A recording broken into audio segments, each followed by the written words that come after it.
Gloucester History Festival? Beams and the Blackfriars were donated by Henry III, and I mean, there's so much great stuff that goes on here. If anyone's not been to Gloucester History Festival, The Gloucester History Festival special series on History with Jackson. So, hello and welcome back to the History Jackson Festival. The History Jackson Festival, bloody hell, I messed up already. The Gloucester History Festival on the History Jackson podcast. And we are joined by Phillip Moss, who is one of the creators behind Gloucester Recreating the Past. How are you doing, Phillip? Indeed, yes. Hi. Hello. No, it's really glad to have you on the podcast and to talk to you about this book, Gloucester Recreating the Past. So, where did the idea of this book come from?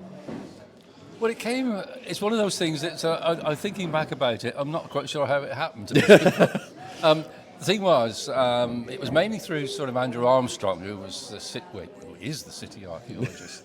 And over the years, I used to do a lot of talks on local history, and I was involved with archaeology for a great number of years anyway, and I was an illustrator anyway. And I started doing some drawings to illustrate my own talks, which I then gave to let Andrew have, because for his talks as well. And then he said, oh, there ought to be a book in this somewhere. And then the History Press, it's still a bit vague at the moment about how the History Press got involved, but I'm very pleased to say they did.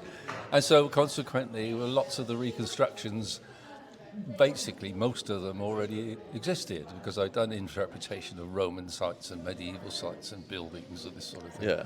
And so consequently, it happened. Yeah, I mean, I think that's a tale a lot of historians talk about, of the project came from somewhere, but That's as to where it developed, it happened, That's really. right. Yeah. I mean, the thing is, we've got so many wonderful things here in Gloucester, and I think that there have been some pretty good sort of publications in the past, but there are certain areas which have never been covered. And say we have so much here in the city, and the history obviously is over 2,000 years of history here, and I thought it was rather nice to get this out into the public, really. And I think it's a lovely tale of a personal relationship, your relationship with Andrew, but also your relationship with local history. So why is local history so important? Because it's often been overlooked in the historical community. Yeah, I think the main thing about my interest in history as per se, it's all about people, basically.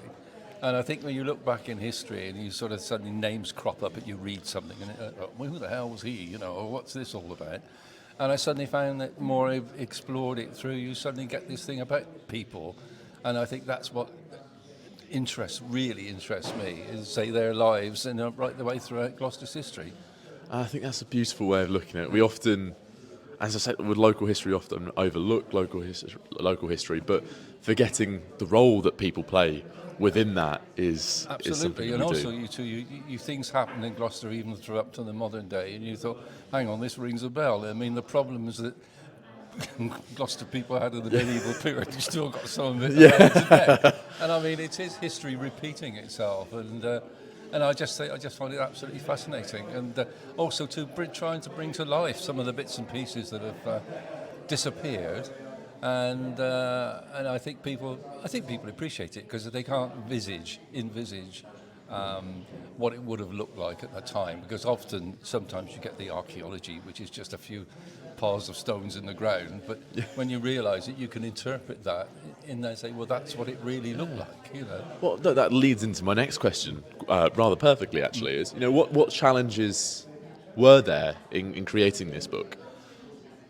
Well, initially it was, what's it like? And there are one or two ones I thought I'd like to do. Yeah. And then you suddenly realise that there is really so little information.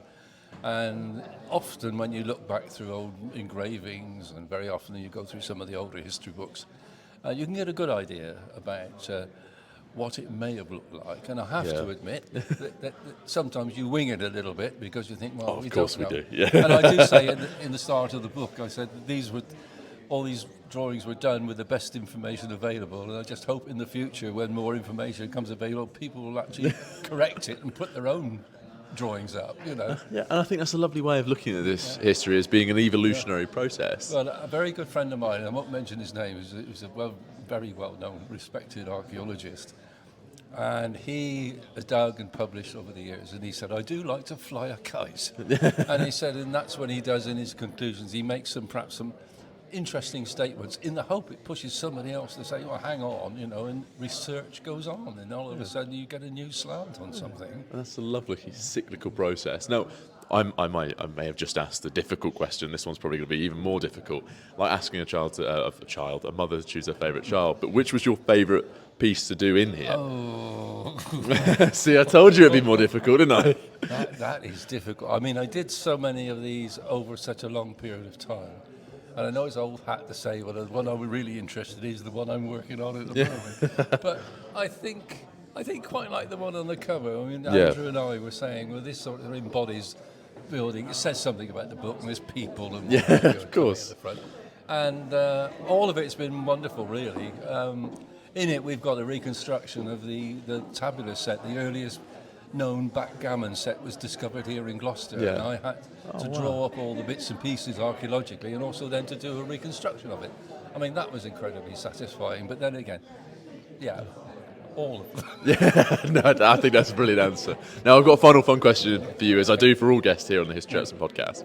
You've obviously been involved with Gloucester History Festival. What is your favourite thing you've seen or heard or learnt here at Gloucester History Festival?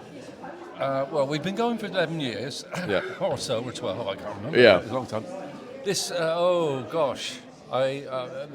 again, as you said, how can you pick it with so many different subjects? Yeah. What have you? It's very difficult. I was quite interested with Michael Wood, actually. I know Michael, and he often talks mainly about sort of the sort of the Anglo-Saxon, and he was talking about China. And I have to admit, I know nothing about China and history, and I found absolutely fascinating. Brilliant. I think that's the one. At the moment, we've still got more to go. Yeah. But I think that one is the one. I think that's a great answer. And where can people grab a copy of Gloucester Recreating the Past? Yes, they're here. They've got them on sale here at the festival, and they're also in Waterstones, and they're available. Brilliant. Yeah. Well, thank you very much for coming on. I really appreciate it. Pleasure. Yeah. Thank you.